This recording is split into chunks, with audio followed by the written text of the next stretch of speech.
Como já disse Janja e também alguns colunistas ligados à esquerda nas últimas horas, 2024 vem com a expectativa desses opositores a Bolsonaro de fechar o cerco.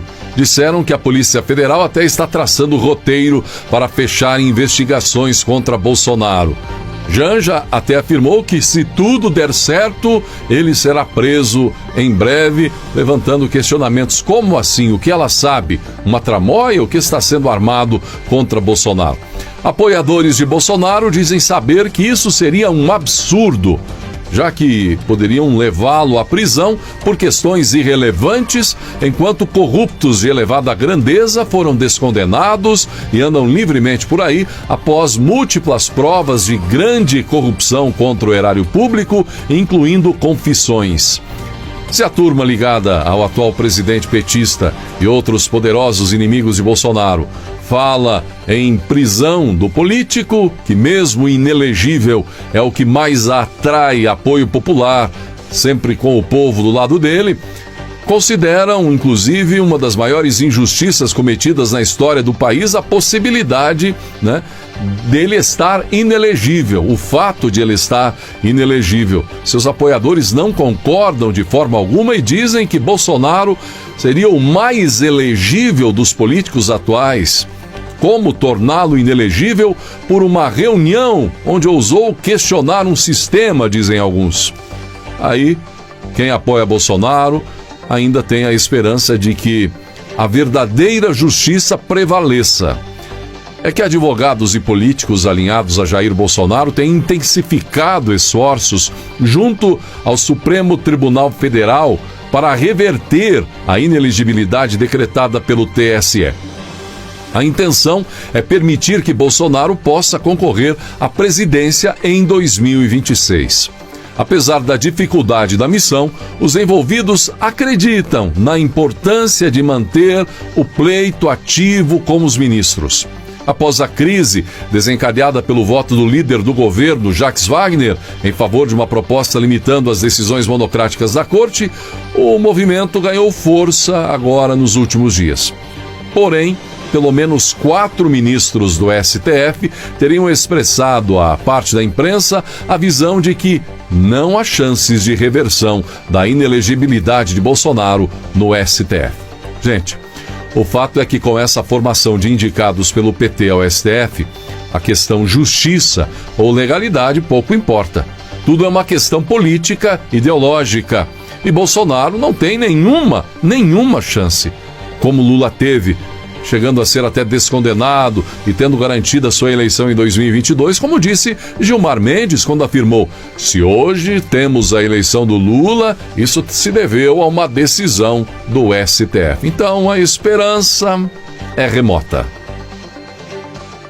E o deputado federal Nicolas Ferreira levantou questionamentos em relação à demora da Polícia Federal em agir no caso Choquei e a vida que foi consumida da jovem brasileira Jéssica, já que agiu tão rápido no caso da invasão de hacker na conta da primeira-dama Janja, como é que agora pouco se vê falar?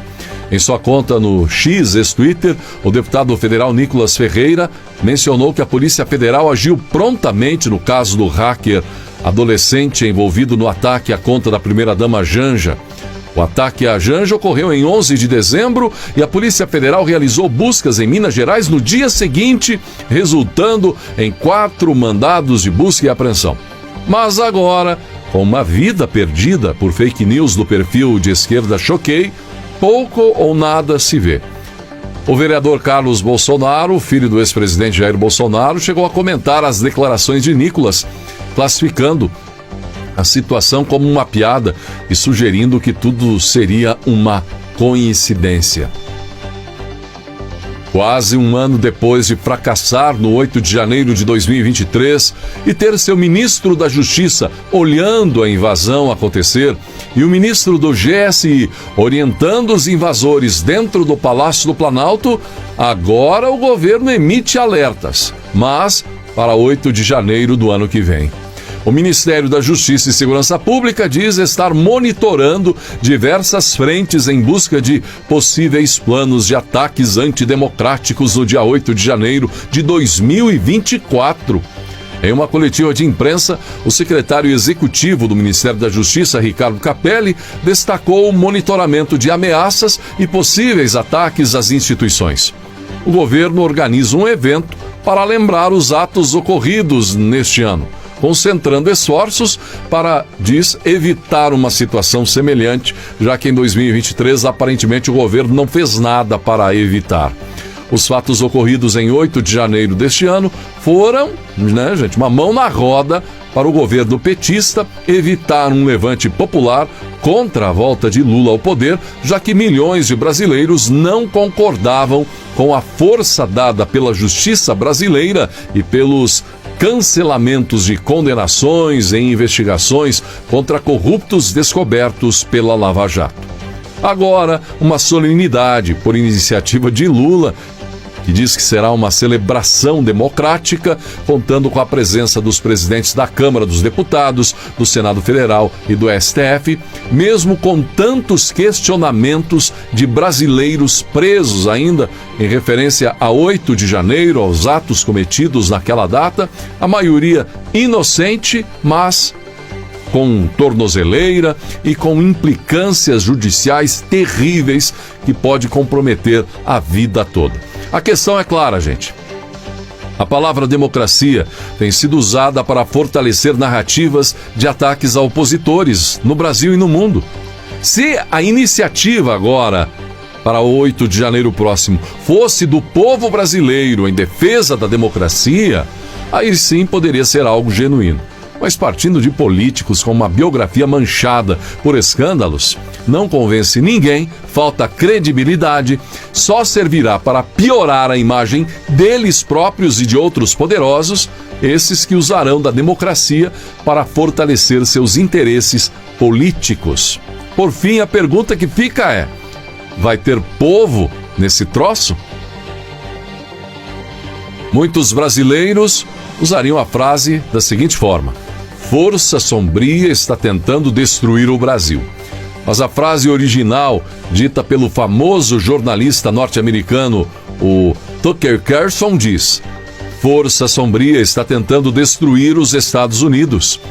O comentarista político muito conhecido, conservador, o Tucker Carlson, abordou, as batalhas culturais e políticas dos Estados Unidos em termos teológicos durante uma palestra na segunda-feira no America Fest 2023, organizada pela Turning Point USA, no Arizona.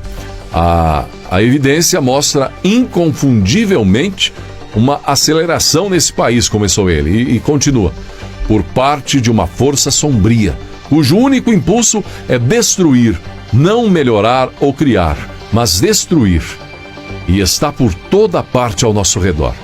É a única maneira, ou a única maneira de detê-la, é com força moral, disse ele.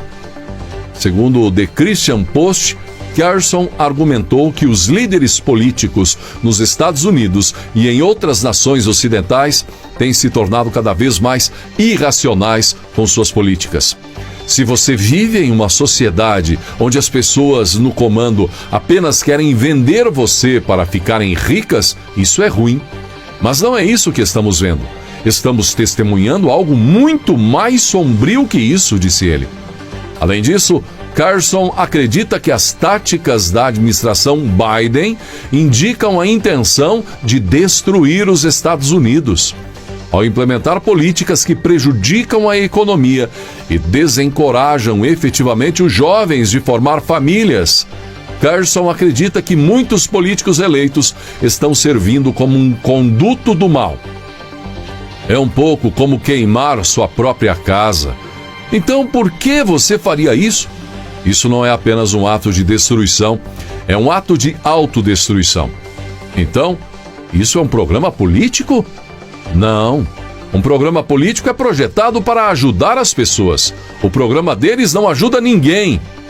E por fim, Carson afirmou que a culpa coletiva e a punição com base em uma política identitária cada vez mais prevalente são antiéticas ao cristianismo e à civilização ocidental, que, segundo ele, surgiram de uma visão de mundo cristã. Carson disse que a volatilidade